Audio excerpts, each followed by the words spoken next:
전세가가 고공행진을 이어가자 정부는 각종 대책과 규제를 내놓고 있습니다. 전세가 등 부동산 문제를 둘러싼 여야 갈등도 갈수록 첨예해지고 있습니다. 집권 여당의 지지 기반이 흔들리고 있다는 평가도 나오고 있습니다. 윤지희 기자, 네. 최근에 이렇게 부동산 시장, 특히 서민 주거인 전세 시장이 불안해지면서 대통령과 여당 지지율이 하락하고 있죠. 네, 그렇습니다.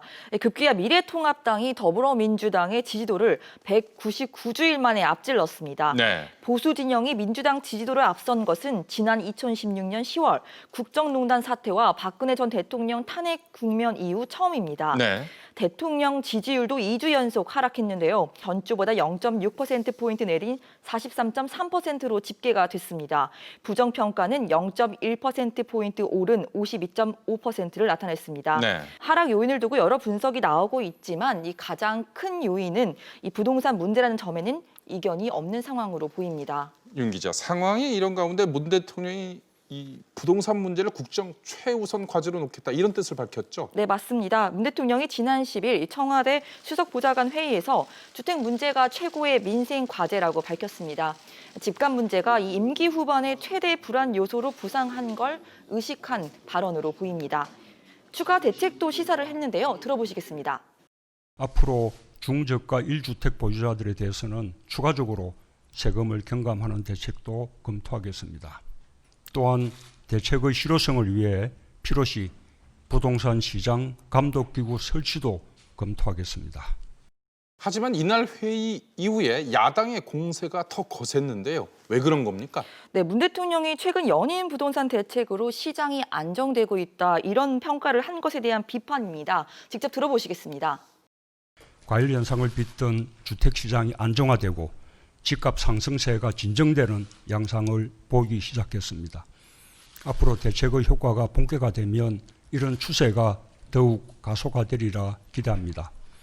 미래통합당 김은혜 대변인은 시장이 안정되고 있다는 대통령의 생각은 현실과 동떨어졌다고 말을 했습니다. 귀를 의심했습니다. 절망하고 있는 국민 앞에서 부동산 대책이 효과를 나타내고 있다는 자평에 할 말을 찾지 못하겠습니다면서 날을 세웠습니다. 윤 기자, 네. 양쪽 말 중에 양쪽 시각 중에 어느 쪽이 맞는 겁니까?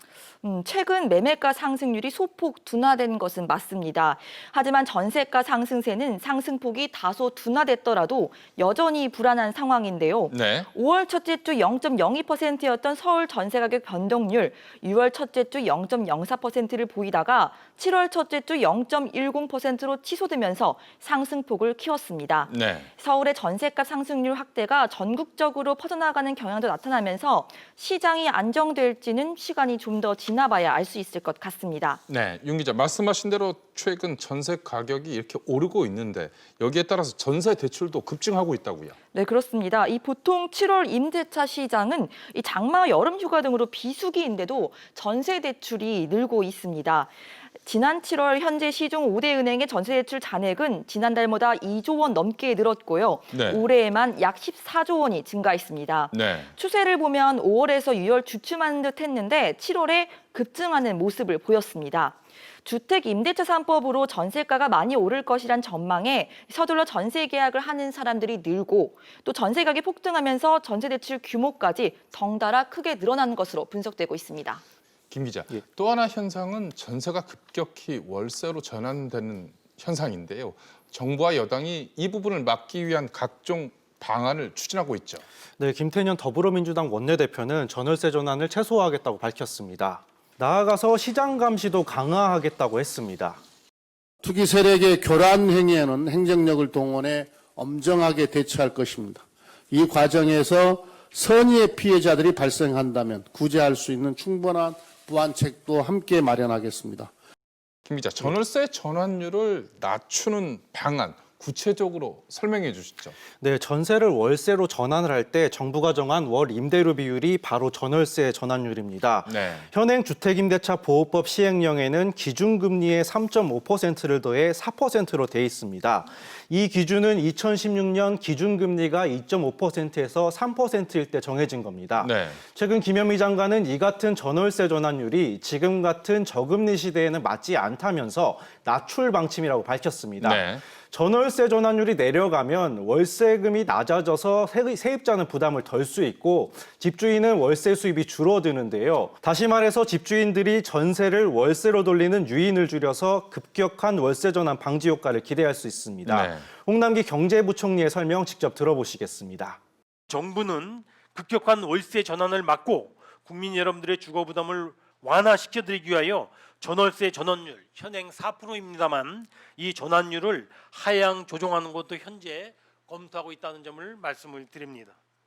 그러면 구체적으로 전월세 전환율을 낮추는 방안은 어떤 것들이 있습니까? 네, 현재 국회에서 다양한 방안들이 법안으로 발의돼 지금 논의가 진행 중인데요. 현재 기준금리에 더하는 3.5%를 3%로 낮추는 방안과 전환율을 기준금리의 2배 이내로 제한하거나 금융기관의 대출 평균 금리를 상한으로 못 박는 방안 등이 있습니다. 하지만 일부에서는 부작용을 우려하는 목소리도 있죠. 네, 그렇습니다. 무엇보다 집주인이 월세를 못 올리는 대신에 보증금을 올리려고 할 가능성이 높기 때문입니다. 또 집주인이 계약상 특약 조건을 이용해서 각종 관리 책임 비용을 세입자에게 떠넘길 수 있다는 우려가 나오고 있습니다. 전문가의 얘기 직접 들어보시겠습니다.